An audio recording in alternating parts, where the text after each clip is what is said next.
Ganitong luto naman sa tilapia at hipon. Sabaw pa lang, grabe ang sarap na. Una, iprito ko muna yung tilapia hanggang sa maluto. Antayin ko lang mag-brown yung kabilang side at saka balik ta rin. At antayin na rin maluto yung kabilang side. Pagkatapos yan, tanggalin muna sa kawali at ilagay sa bowl at i-sit aside.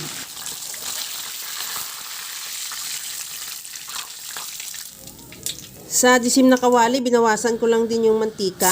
Igisa ko na rin yung luya at bawang. Ihalo lang hanggang sa maglabas ng aroma. Ilagay ko na rin yung sibuyas.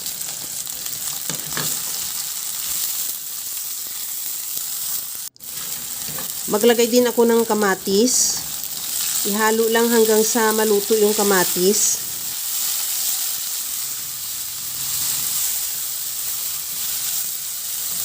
Timplahan ko na muna ng asin at paminta.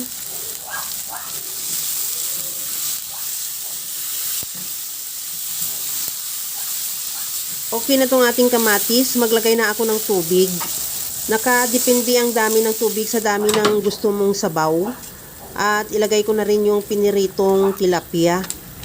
Lagyan ko ng tamarind powder.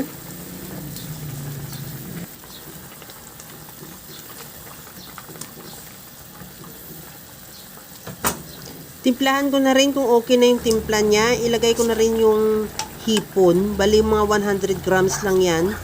At ihalo lang hanggang sa maluto yung hipon. Malaman naman natin luto na yan pagka kulay orange na.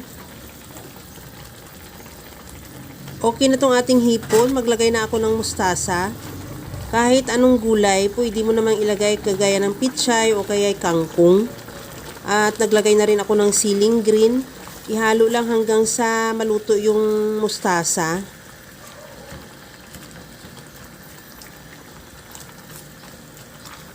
Takpan ko muna para talagang tuluyang maluto talaga yung ating mustasa.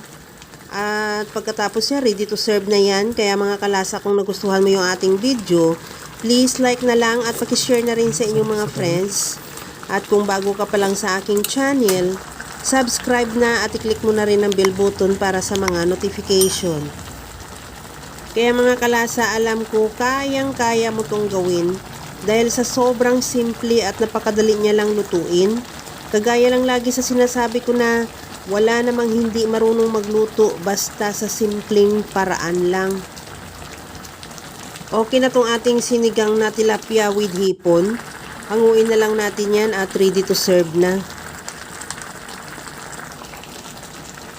Hanggang sa muli mga kalasa, thank you for watching. Bye-bye!